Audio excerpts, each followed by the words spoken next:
সম্মানিত ভিউয়ার্স, আসসালামু আলাইকুম। তো আমরা ক্লিপার মিটারের এই যে ক্লিপ অংশটা বা কোর অংশটা খুলে নিয়েছি।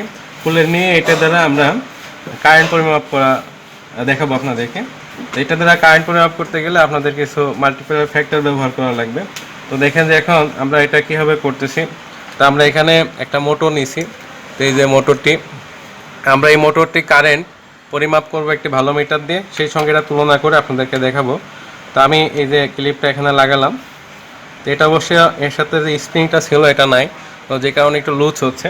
তো আমাদের এখানে এই যে ভোল্ট মিটারটা আমরা লাগিয়ে রাখছি দুই মাথার সাথে দুটো তার দিয়ে।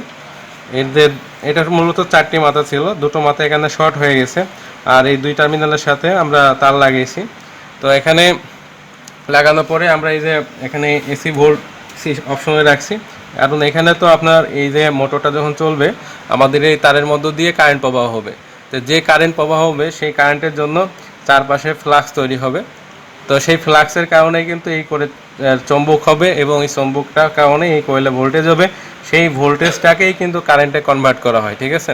তো এখন আমরা সেখানে কি পরিমাণ ভোল্টেজ হচ্ছে, আর আমাদের এখানে যে ভোল্টেজটা হবে এটাকে আমরা 11 দ্বারা গুণ করলে আমরা এখানকার কারেন্টটা পাবো।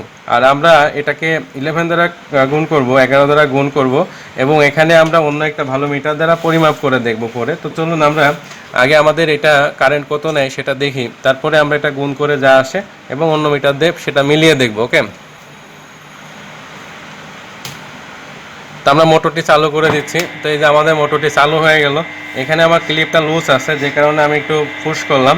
তো পুশ করলে দেখেন যে আমাদের এখানে কারেন্ট চলে আসছে।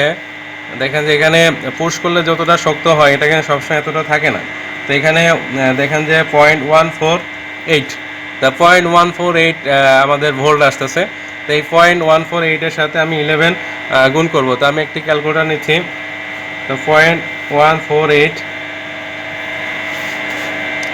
ইন্টু 11, দেখেন যে 1.6 আসছে। তো এখানে আমাদের এটা 10 গুণ করে 1.48 আসে। তো এটা দেখেন যে আমাদের 1.6 থেকে এই 1.6 আমরা 11টাই গুণ করে দেখি 1.6। তো আমরা এখানে দেখি আমাদের কারেন্টটা। তো দেখেন যে এটা 1.50 আসছে, একটু কম দেখাচ্ছে। তো এখানে আমাদের এটার যে ক্লিপ সিস্টেমটা, এখানে দেখেন 1.53455 চলে আসতেছে। তো এইখানে তার মানে আমরা দেখেন যে এখানে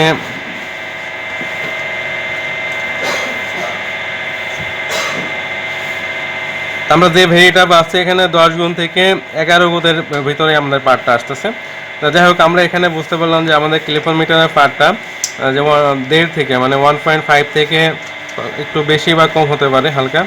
এই যে 1.6 তো আসতেছে কোনো পজিশনে ধরলে, এই যেমন এই পজিশনে দেখেন একটু বেশি আসতেছে, আরও অনেক একই জায়গাতেই পজিশনের কারণে কিছুটা কম বেশি আসতে পারে।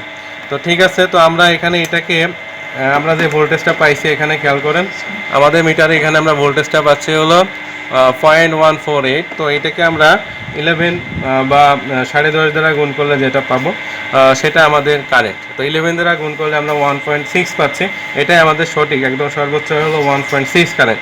আমাদের যে মোটরটা চলতেছে সেই মোটরটা কারেন্ট করে দেখেন। তো আমাদের মোটরটা অ্যাকচুয়ালি এটা হলো লোডবিহীন চলতেছে, আপনারা বুঝতে পারছেন।